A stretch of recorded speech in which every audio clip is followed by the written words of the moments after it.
invading the home of the Kings. Now that's gonna be Dyron under the turret as well, taking some heat. Oh my goodness! That's an implosion, but the damage from ONIC is just too much. Now, it's going to be ONIC running for the hills as RRQ. They actually have defended 4 Show on the bottom side. Fist crack. ONIC looking for an angle to perhaps enter the river. That's the winner crown trigger. Oh, Ludpi very low. He will be broken down. That's going to be Sans flickering out, though Savero taking out RRQ. The Kings have answered back. Kai finds a shutdown, but RRQ, they are moving. Mid-game, but it is quite risky. Takes the option. There we go, Edok finally getting his hands on a pick that we've been waiting for. What's gonna happen in this game? Game 2 commences. Lanadon, here we go, as we will witness what will happen here in potentially the last game. Will today be the day of clean sweeps, or will RRQ deny that here and on? Surely a clean sweep is not really on everyone's bingo card, but you don't gotta watch out for Sans's first level or 2-level damage here. Rince winning the trade there with the Abyssal Arrow. Now, this is gonna be pretty interesting. The Joy and the Ling, an assassin battle. Like, what's gonna happen here? They're gonna go toe-to-toe? Like, if we're talking about like the on-paper 1v1 potential, I think Kyrie has the edge, but surely this is not a 1v1 game. Edok finally getting his hero on the set. So it's gonna boost RRQ's potential on the team fight, surely, if he knows what he's doing. And I bet you he knows, because he is the MVP of Season 15. Kyrie, though, eyeing for engage. Let's say Edok still has the flicker, will not be able to have the time to flicker out of danger. That's gonna be first blood for ONIC. Oh, very quick on the uptick, and that's the advantage, I guess, for essentially both junglers, because the rotation speed is amazing for both. But Kyrie was able to get there fast enough with the flinch poise. Emblem, though, by Indie Home. Let's see the usual fatal for Kyrie. But so far, nothing that's super interesting here. Maybe the mystery shop from Savero, so he wants to snowball a bit instead of just tanking up the damage. And he thankfully has the Purify for him to be able to just tank the CC from Edok if he needs to. Pistol Arrow lands to Ludpi, but it's just a bit of damage before the total fight begins. Let's see here, RRQ, seems like they have Ryo. Dyron level 4, Rin's almost level 4, but yeah, ONIC seems like they will not force a fight here. Oh, perhaps I might be wrong. Sans with the diversion play, Rin's caught off guard. That's gonna be Dyron here. Glorious path by Ludpi with the engage finds Edok. Revitalized popped. ONIC, will they fight more? Edok under the turret has the implosion, but Edok will fall for Ludpi. Yep, trades all over the place. It looked like an easy total for RRQ, but Sans said no, no way. Kyrie, though, is that a steal? Yeah, Retribution used, so orange buff taken away. Keyboy has an engage. Oh my goodness, Sujin, level 6. Oh, the damage should be enough as Kai jumps in. Sujin finds an angle to get away. RRQ, they have counterplays here as 4 members is onto Kai, deleted Keyboy, isolated, and this should be a free kill as a glorious pathway actually committed. Oh, no way! Oh my god! The minuscule mechanics actually favors the Sky Kings. Gila Sans again. What was that? I thought Edok was making the right play, and it was the right play, trying to drag out both Sans and also Keyboy outside of the diversion area, but not enough apparently. Insane mechanics and also recognition that he needs somehow, you know, save Keyboy from his demise. But speaking of Keyboy, he is on the down once again, Gani, and we know he is 100%, yes, before this day, he is 100% on the Badang. 10 matches or 10 games he played on his hero. We saw Sujin finding a cheeky angle to escape Pen. San say, hey, we can do better. Let's see here, reset gold. Yeah, very, the difference is very low. The turtle will be up here soon. Let's see who is going to take it. Yeah, I think ONIC will somehow use the diversion again for Sans to be able to take the bushes behind RRQ, but Rince knows what he's trying to do here. He tried to just cover all the bushes for the whole team of RRQ for him to be able to spot out this micro mechanics or macro from ONIC for them to be able to catch them off guard. It becomes even harder, but Kyrie is there trying to get the total. See here, it seems like both teams taking it slow on the second turtle take, and RQ, they are filling and committing more in the river area.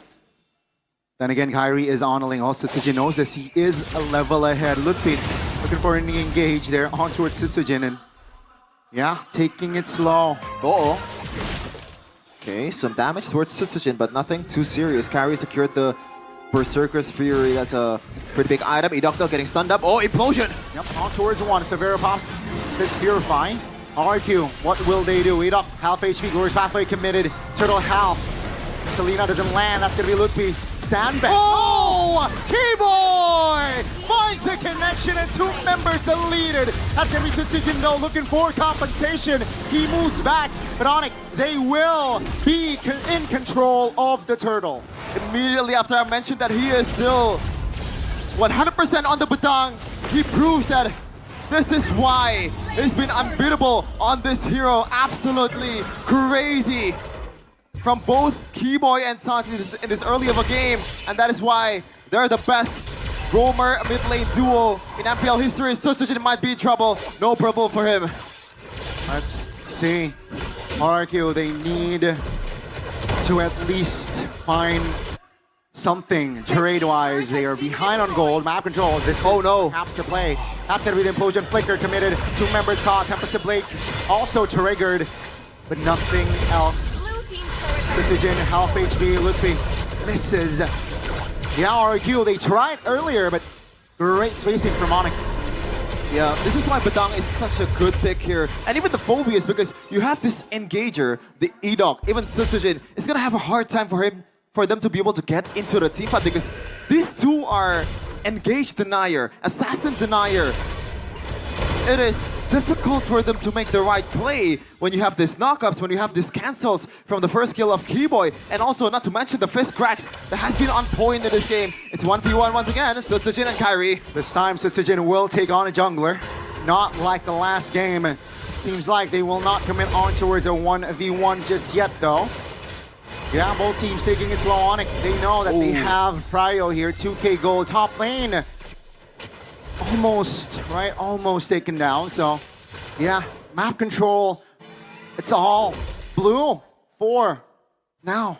Yeah, and I'm not sure if RRQ wants to contest this. Yes, they have the tools, and if Rince can land a hook or a good abyssal arrow, and that would be a difference maker before the team fight begins. And there you go. Sitsujin is just gonna split and try to get the bottom turrets, the first tier turret for himself. And I think that's a good move, knowing that RRQ is at a massive disadvantage in this fight. See here, Kyrie pushing bottom side, but hasn't really shown. So the fog of war here, playing it with it. There you go. That's the show from Kai. No real call just yet here from RRQ. Keyboy spotted out, taking it slow as the turtle will shift, and it becomes a lord. I'm not sure if I saw it correctly, but I believe Kyrie picked the magic shoes in this game. That's so weird, considering that he's up against a Selena and also Edoc. I think extra CC immunity will come in handy if he's ever, get stunned up for a long time. That would be a difference maker. There's 25% of CC immunity or CC reduction should be something that he's looking for. ONIC, they're not biting on towards the objective just yet. They know that the long lane presence of Kyrie will help them immensely before they want to take the objective. Wow. Just the play, right? ONIC, they know they have the far lane prio, so they are right now just manipulating RRQ and not forcing a fight. Bottom side, the far lane threat is very evident here in the third game. Yeah. And currently, right now, I don't think they have enough damage to do this kind of play this Edok and Toy burst down towards the Ling. If the Granger gets the item, yes, maybe they can do that, but currently no. Edok though can still play. He might be looking for someone, but no conversion just yet. But back to the point, so Kyrie can just stay in the long lane as long as he wants to, and the only thing that can kill him is probably Rinse landing a solid arrow. Even then, the Tempest Blade is an easy get out of jail mechanic. Yep. Seems like diversion play will be topped. Loopy now will be taken down. Oh, Keyboy no. doesn't find the connection here. ONIC 5v4. Dyron now looking for a fight. Keyboy goes down. Now it's going to be a 3v4 still. Heavily favoring the Kings of Kings. Okay, good one there from RRQ, knowing that they can use the initial stun from the Hylos to combo it up with the Abyssal Arrow from Rinse. Now it's a matter of Kyrie, can he execute this retreat? Edok is eyeing for an implosion, eyeing for a stun, for him to get Kyrie down from the wall. Severo is still in the vicinity. Oh, Sans now, juicy target, Shaman Force popped. That's Edok finding the implosion play. 2 members of ONIC deleted an RRQ. They will take the Lord. Never doubt Edok gonna set heroes, and this is his bread and butter. The tick, the implosion, the game-changing plays of the MVP of the regular season finally coming to fruition here in the 3rd game. And it's not late just yet. They still have the chance to get back in this match. Yeah, Edok again just strikes again. Let's see though, with this first Lord in hand, will RRQ be able to take fully control of the map? Toy, that's a big item too, Wind of Nature. Just to deter Kyrie's potential, and after what happened in the 2nd game where he pretty much has a bounty in his head with that 1-1 Kyrie, 1-1 Ling interaction, surely he wants to rush this Wind of Nature as soon as possible. Looking at the whole thing though, let's see if there is something that we can discuss here. So far, it's nothing too crazy. Edok maybe not having that fleeting time is a bit interesting. He wants to go for more tankiness, knowing that, you know, he's gonna be one of the 2 frontliner of RRQ to take the beating, to take the front to back from Sans and Savero in the front line, and he rushed the Radiant Armor. Okay, will that MR be a big factor? Let's see. RRQ, they're taking it slow. Lord will march top lane. It seems like, yeah, ONIC will sacrifice all of their inners. Base turrets will be the main priority of ONIC to defend, and seems like now Lord will charge.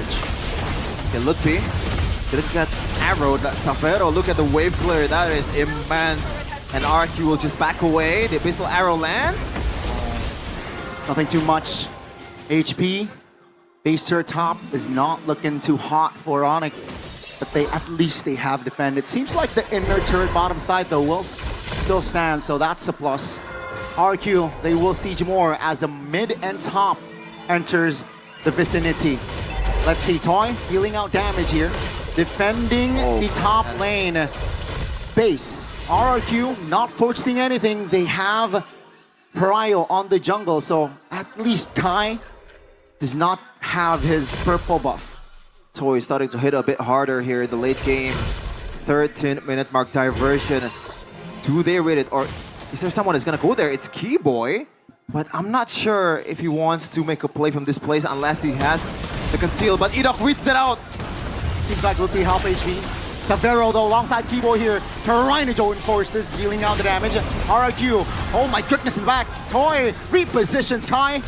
Will trigger that Wind of Nature. Iron and Keyboy should fall here as Sutsujin finds an angle. Oh, it seems my like God. ONIC, they're too tight in formation, and Sutsujin will fall for 35. I thought it was overall diversion again. This might be huge. Can they read it out? It's Savero! Savero and Toy! And Edok this time should be deleted. What a creative play coming from side of ONIC. ONIC will never be underdogs despite them losing in economy. They came back 16k down in the biggest stage of MLBB. MPL Indonesia Season 15 is just another day for them as they shift their focus towards the Lord. Oh my goodness. That's going to be ONIC taking the Lord. Rinse trying to salvage something, but no fruition for now. Now, here comes the concern.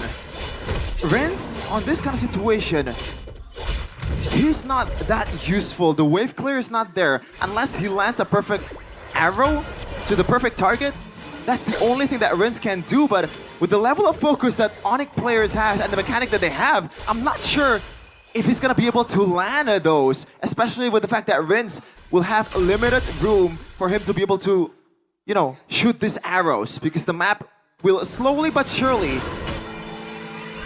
be leaning towards ONIC's side.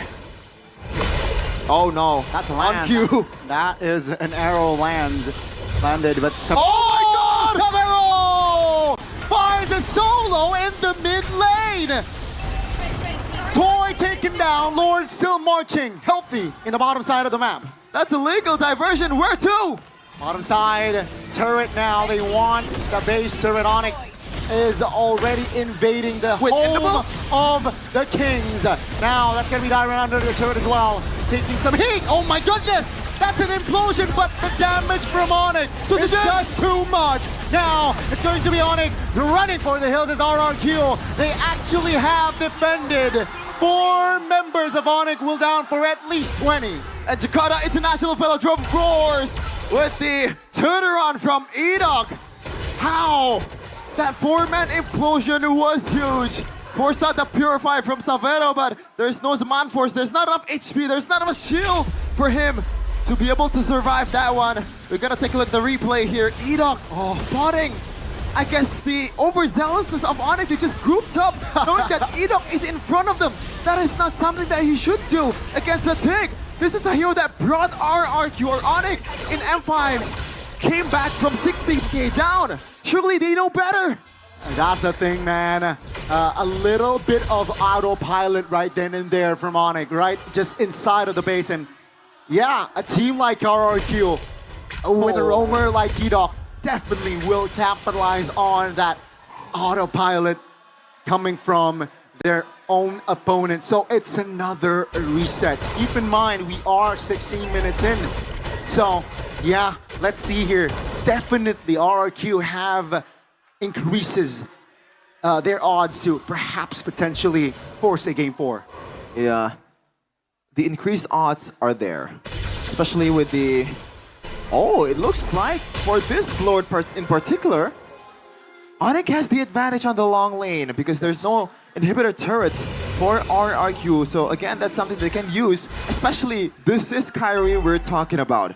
You know, he's gonna be there in a few seconds with the Finch Boys as long as he has that purple buff for him to be able to expand his energy a bit, you know, a bit freely.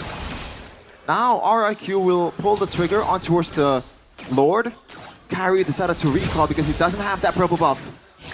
All right, so Kyrie did not show in the bottom side. Chris Crack, ONIC looking for an angle to perhaps enter the river.